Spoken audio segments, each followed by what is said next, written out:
I'm Bill Evans, and this is episode 18 of Thoughts from a Tolerant Man. Today's podcast is different than anything I've done before. I'm going to tell you a story about something that happened with a group of 8th graders. If you'd really like to play along as I tell the story, write down each person's name and keep track of who seems to be friends with whom. And pay attention.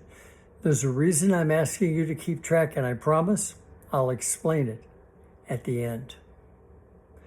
Alex and Sam had been having problems with each other for quite a while.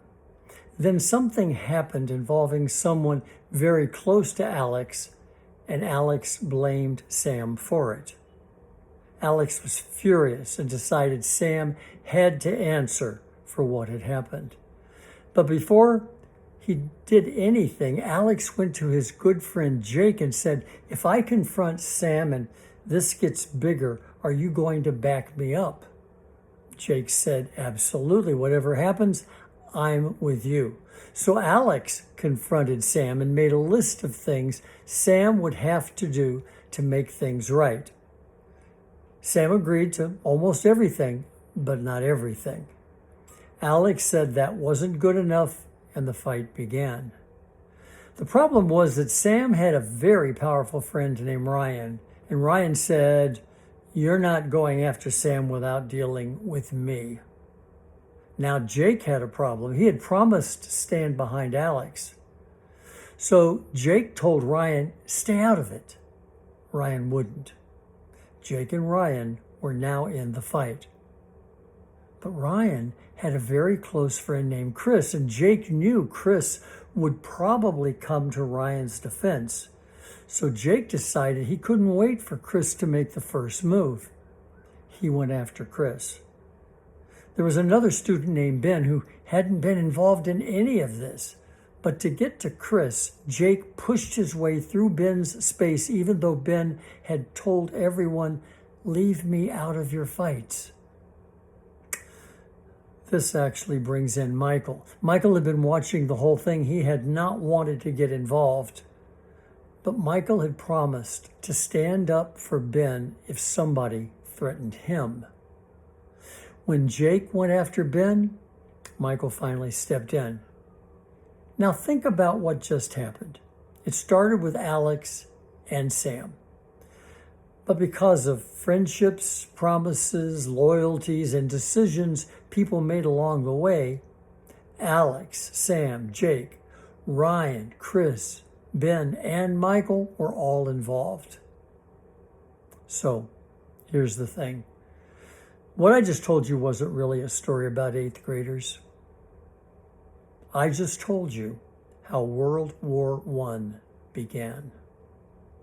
It actually started with the assassination of Archduke Franz Ferdinand by a Bosnian Serb nationalist. Austria-Hungary held Serbia responsible, and from there the relationships you just followed began to pull Europe into war. So let's reveal our real cast of characters. Alex was Austria-Hungary. Sam was Serbia. Jake was Germany. Ryan was Russia. Chris was France. Ben was Belgium. And Michael was Great Britain. When I did this with my 8th graders, I hadn't told them where the story was going either. They thought they were just keeping track of a bunch of kids and their friendships. Then came the moment when I told them to open their history books. Suddenly, those complicated alliances on the page made sense. Teaching history as a collection of names and dates isn't particularly interesting, especially to young people. I wanted my students to understand why things happened. I wanted them to think rather than simply memorize. And there was something else I understood about teaching 8th graders. Some of them were already beginning to become disillusioned with school. But at 13 or 14 years old, there is still time to turn that around. I wanted them to wonder each day what was going to happen when they walked into my classroom. I wanted them to participate. I wanted them to think, and yes, I wanted my class to be the best part of their day. Over the years, quite a few of them told me that it was. And for a teacher, it was hard to ask for much more than that. And that's a thought from a tolerant man.